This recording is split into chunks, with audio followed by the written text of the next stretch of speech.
All right, so let's take a look at example 1. We're asked to graph, label the x-intercepts, vertex, and axis of symmetry. All right, so this is the function, a quadratic function in intercept form, right? And to get the x-intercepts, right, you can just set, or I guess you could just set f of x equal to 0, or you could just do it in your head, okay? So I'm just going to set f of x equal to 0, and just to review, right, how do I solve an equation like this? You set x plus 1 equal to 0. Remember, if you divide both sides by -1, this -1 just disappears, okay? Or x minus 5 is equal to 0. Your two x-intercepts are located at -1 and +5. Now, if you were able just to do that in your head, that's fine, okay? So these are your x-ints.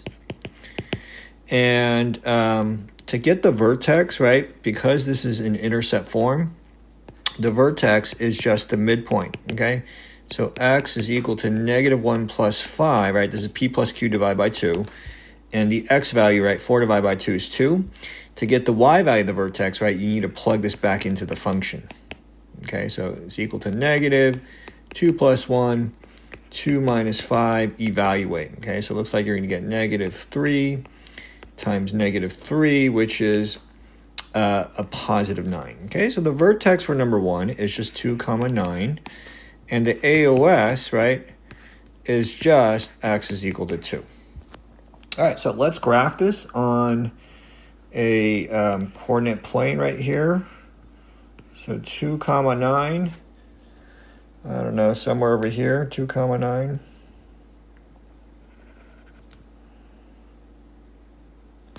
Maybe I'll draw some, let me draw some tick marks here. 1, 2, 3, 4, 5, 6, 7, 8, 9.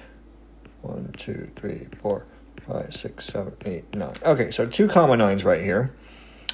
And the reason why I had to draw the tick marks is I wanted to show you that you can get an extra set of points. Okay, so I already have two x-intercepts, right, at -1 and 1, 2, 3, 4, 5, right? So at this point, you can connect, but notice, right, this a value right here is a -1.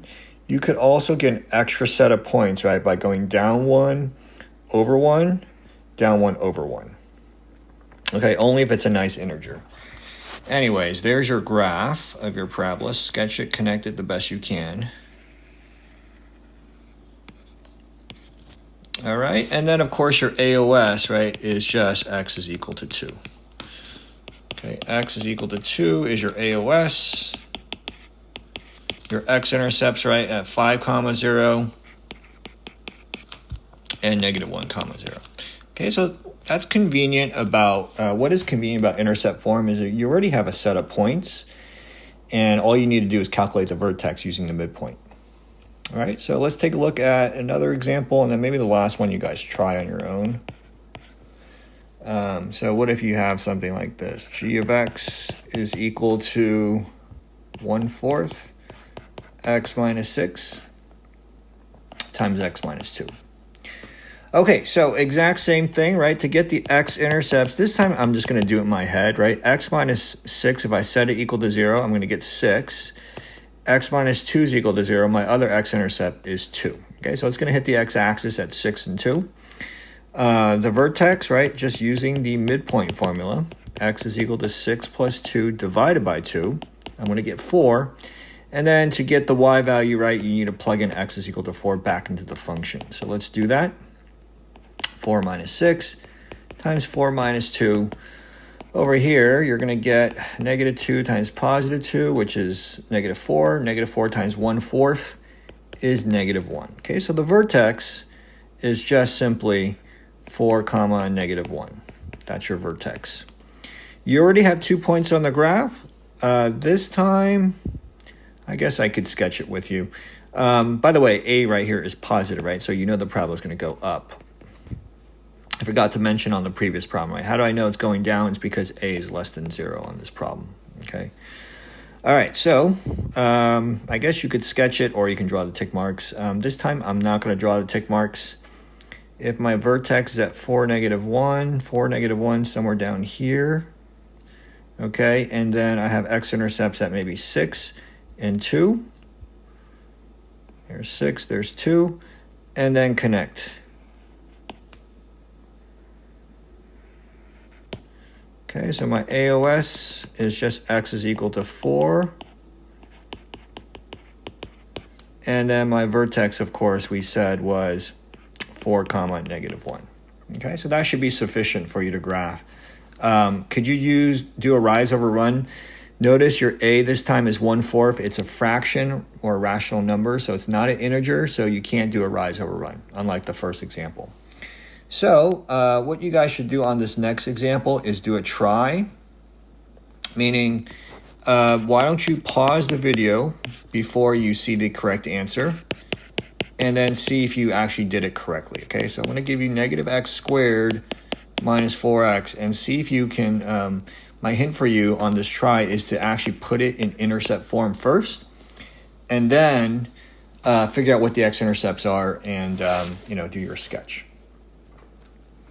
Okay, so hopefully you had a chance to pause this video and try this problem. Notice it's non-intercept form, right? And actually, if I asked you what form it is in, you would say it's in standard form. And remember, in the beginning of the notes, I said to go from standard to intercept, you can do a little factoring. So that's what I'm going to do. I'm actually going to factor out a negative x over here. If I factor out negative x, I have an x plus 4.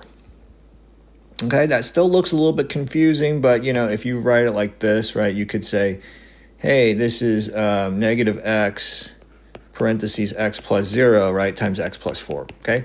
So you could write it like that if you want. If you set each factor to 0, right, if I set negative x equal to 0 or x plus 4 equal to 0 to get the x-intercepts, I'm going to get x is equal to 0 or x is equal to negative 4. Those are my two x-intercepts. That's where the graph hits the x-axis. Okay, so factoring was the key on this problem. Again, to get the vertex, it's just the midpoint. X is equal to 0 plus negative 4 divided by 2. You're going to get negative 2. And then evaluate what negative 2 is into the function. Okay, so you can plug it into the original, or you can plug it into the factored form. I'm going to plug it into the factored form. Negative 2 times negative 2 plus 4.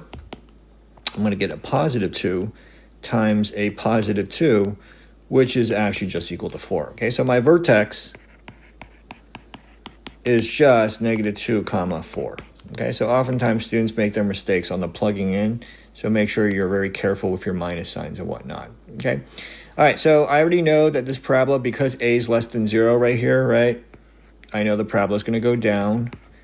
And notice the a value is also a nice integer, so you could go down 1 over 1 if you wanted. Okay, so actually let me draw all the tick marks for this one. 1, 2, 3, 4, 5, 6. 1, 2, 3, 4, 5, 6. 1, 2, 3, 4, 5, 6. Okay, so vertex negative 2 comma 4, somewhere over here. I have two x-intercepts at 0 and negative 4. So 0, negative 1, 2, 3, 4. Okay, so you could already connect, right? But let me draw my AOS. And if you want an extra set of point, right, the a value right here, right, a is equal to negative 1. So you can go down 1 over 1 from the vertex. Down 1 over 1, down 1 over 1, and there's an extra set of points if you need it, because a is a nice integer. Okay, so label, right, negative 2 comma 4 is the vertex, 0, 0, negative 4, 0 is the other x-intercept, and the AOS, right, you could just say x is equal to negative 2. That's your AOS. Okay, so hopefully you're able to, kind of see what you did right or wrong.